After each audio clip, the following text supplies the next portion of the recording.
Hello everyone and welcome back to my videos. Today I have a very special video for you, and it's about mental health. In my intro video I talked about how big mental health was to me, so I thought why not make a little series. I know for sure that each disorder that I'm going to be talking about there's going to be 2 videos. So for this one, since it's the opening one to anxiety, we are going to talk about the causes of anxiety, the symptoms, and just anxiety itself. And then in the next video I'm going to be talking about diagnosis, things to help cope with it, and medication that might help, things like that. And then I don't know for sure if I'm going to do a 3rd video, but if I do a 3rd video, it's just going to be my personal story. I'm still debating if I want to do different stories for each different mental health thing, or if I just want to make a huge just mental health story, because as you will notice, a lot of mental health intertwine with one another and they get all mixed up. So disclaimer, I'm obviously not a doctor. Look at me, I am not a doctor. However, everything that I'm going to say to you today, everything that is going to go on in this video is either things that I have experienced or things that I have researched, talked to psychiatrists about, talked to my doctors about, things I've looked online, things I learned in psychology. So I'm not going to tell you anything that I don't know for sure. So you can trust me. However, if you still don't feel comfortable, I totally understand that. So we're going to start with this video. So what is anxiety? I'm going to tell you the definition that I have on my phone. It says a mental health disorder characterized by feelings of worry, anxiety, or fear that are strong enough to interfere with one's daily activities. Now, anxiety disorder and having anxious feelings are 2 totally different things. Well, not totally, but different categories. When you have anxiety disorder, anxiety's constantly there. It's always there. When you are anxious, it's there for a rational reason, like, oh my god, I'm going on a roller coaster, I'm kind of nervous, I'm scared, or I'm about to give a big speech. When you have anxiety disorder, the anxiety is present without any rational reason. It's just lingering, and it drains you and prohibits you from doing a lot of normal day activities, or you think constantly. So I want you guys to know that there's a fine line, and I think that's what a lot of people don't understand. They're like, oh, it's anxiety, just get over it. It's like, no, it's not just anxiety, it's anxiety disorder. And I know a lot of people are always like, well, everyone has it. Well, yes, but in a different form. And I know a lot of people will say that, but if you do have anxiety, just stick with it. There are people that understand that it's something more than that. So then you have anxiety as a whole, but then you have different subgroups that fall under anxiety. You have phobias, which are pretty much intense, irrational fears. They're the people that say you're scared of kidnapping, so you won't go outside. You're like, oh my god, I'm gonna get kidnapped. No.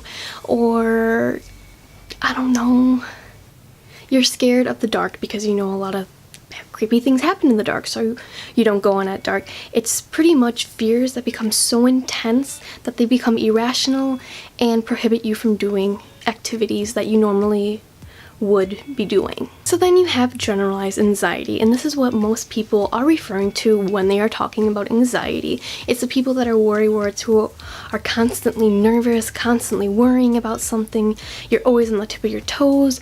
That low-level anxiety is always there, and that's what I have when it's always just feels like I'm anxious. Well, there are times when I'm like, oh, I'm fine, I can breathe. But for the majority of the part, it's always like I'm anxious, I don't know what to do, like, oh, something's gonna happen. So this is what normally people talk about when they talk about anxiety.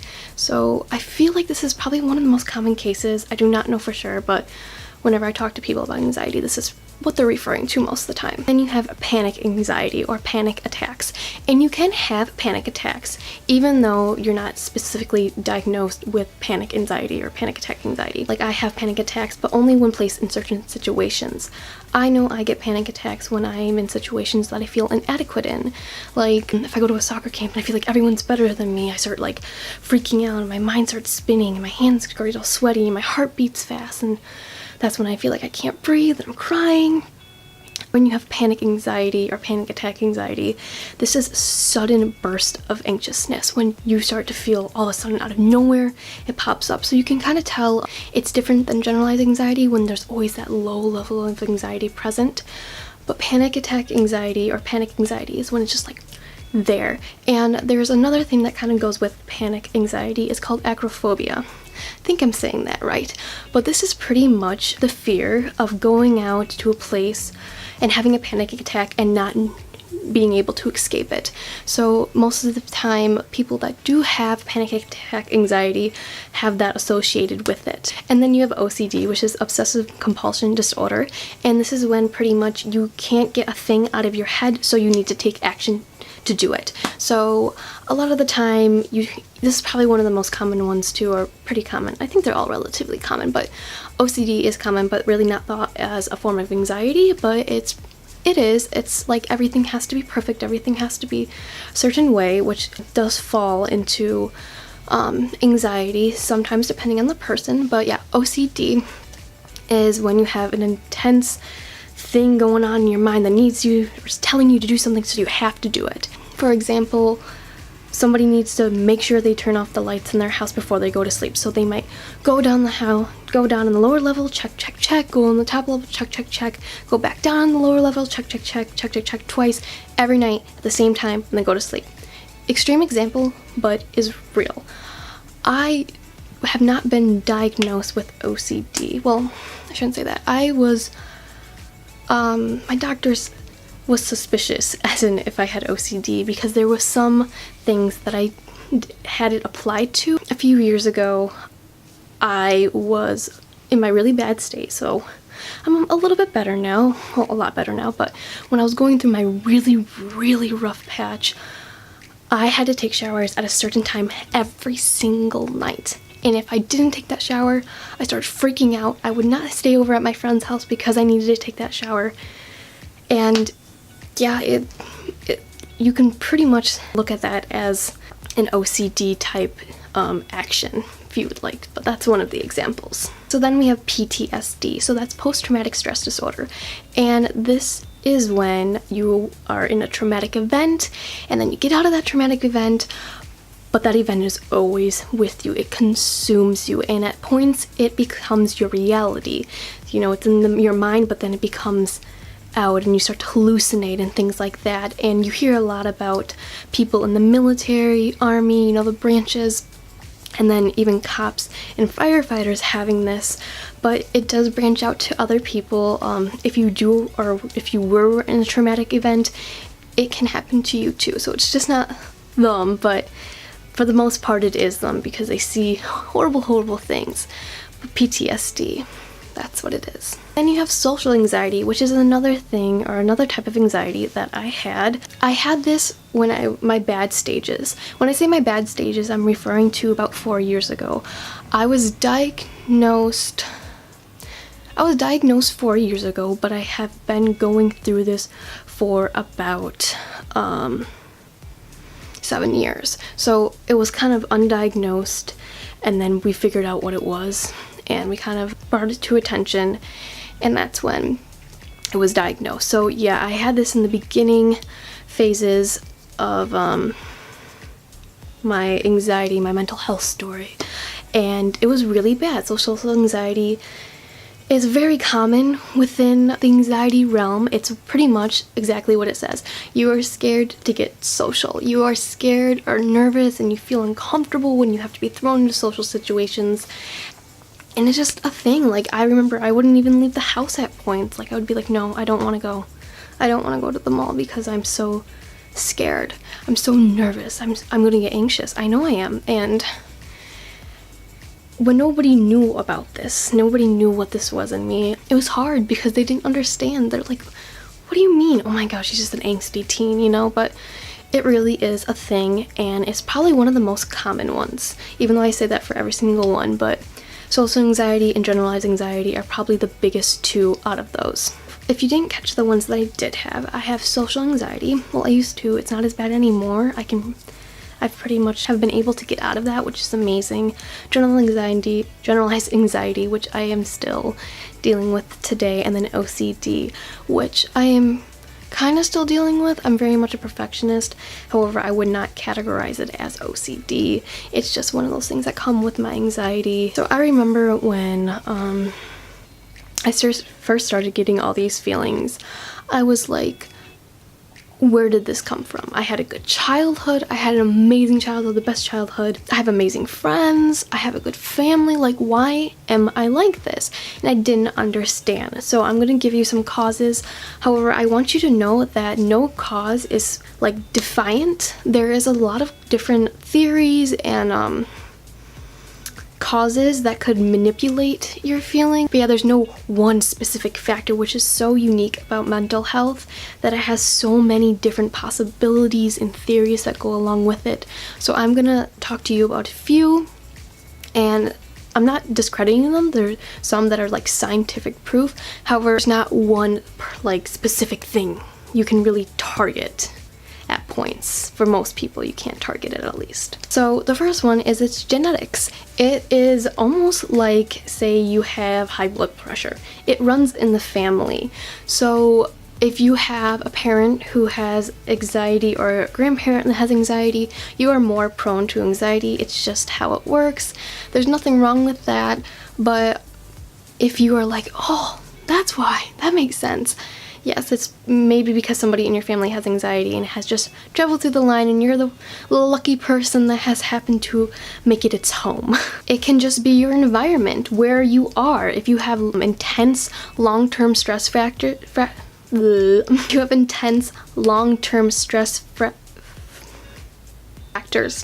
it's a factor. Long-term stress factors, there you go. God, I can talk, I promise. Such as being in an unhealthy relationship, being in a community that might not be that well off, like maybe dangerous, you're always on edge, that can contribute to your anxiety. The obvious one, trauma. If you've experienced a traumatic event, you are more prone to anxiety because obviously you might be scared of it happening again. You witness something traumatic and it kind of stays with you. And then biology, good old science. You can form anxiety by having a chemical imbalance in your body. So it can be a chemical imbalance. And this is not factual. This is my hypothesis. I truly believe that my anxiety is partially caused because of this. I don't know if this is too much information, but I was early into puberty. I was an early bloomer per se, and I really think it messed up my hormones. It messed up my neurotransmitter like connections, and I really think that might have been one of the main causes of my anxiety. It could be through observational learning that you have anxiety. If you have a parent who is anxious, you as a child watch them and look up to them and see how they react to certain situations, and it kind of is incorporated into you. You're like, oh, that's how you do it. So then you start learning and you start forming and you start like doing these actions until it is a part of you, until you have developed anxiety. And observational behavior is huge. You learn a lot of things just from observing, so this is a very reasonable theory. And then you have cognitive, which is probably my most favorite cause. Sounds bad, but it is. It's just the way we think. Some people, I'm going to give an example, might look at a basketball game as like, yeah, I'm so ready, I'm going to do amazing, I'm so ready to crush this. When some people might look at it, oh my god, this is an opportunity for me to fail, I am so nervous, I feel sick, oh my god, I can't do this. It's just the way we think, and I know that's very vague, I know that's really hard to comprehend because we want that cold, you're like, well, that makes no sense, like really, that's what you give me, Courtney? It's true, it's just in the way we think, and that's totally okay. We're all different. That's what makes the world so great. Yeah. Now we are going to move towards symptoms. Now it's important to note, you're not gonna have every single symptom on this list, okay? Because we're all different. We all deal with it different ways. I know personally, I do not have very many physical symptoms. My body just doesn't do that. It's pretty much all in my head. I just want you guys to know that, because if you're like, oh, well, I don't have that, I must not have anxiety. No, that's not how it works. But these are just some of the symptoms that I'm going to give out to you. So the cognitive symptoms that I have is constant thoughts in my mind. Like I constantly think. Irritability. I'm very irritable. Imagine that. Anticipating the worst. Call me the pessimistic. And panicky. I'm a very panicky person. Now, other symptoms for cognitive is watching for danger. You're always on the lookout for danger. Feeling tense or jumpy. Feeling like you have low energy. That's pretty much it for cognitive thinking. Like, cognitive things. Like I said, we're all different, and I may miss a few because there's so many different symptoms that I literally could not list them all. But I think the most intense one is having like irrational thoughts that aren't really well thought out, and constant thought.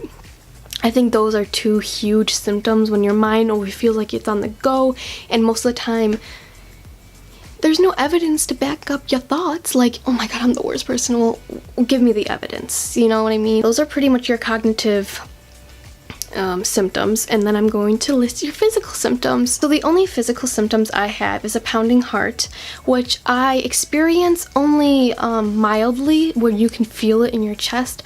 I feel this most intensely when I have a lot to worry about, like almost normal things. I'm doing a big test, or if I'm just like overthinking and my heart starts beating. I feel like it's beating really, really fast. Stomach upset. I tend to think so much that I give myself a stomach ache. Raw talent right there, baby. And a shortness of breath. I get a shortness of breath when I feel really, really anxious, like right before a soccer game. I feel like I can't breathe, so like I said, these physical symptoms of mine, I really don't experience unless I'm put in a stressful situation, which is how most people are. But I do feel these things at points in my everyday life. Oh, and there's also mood swings. I don't know if you should put that in cognitive symptoms or physical symptoms, but I experience rapid mood swings, which are terrible because it always feels like you're on your period. So it's not good. Other things include sweating, headache, dizziness, memory problem, and a huge one is insomnia. A lot of people develop insomnia because they can't silence their thoughts.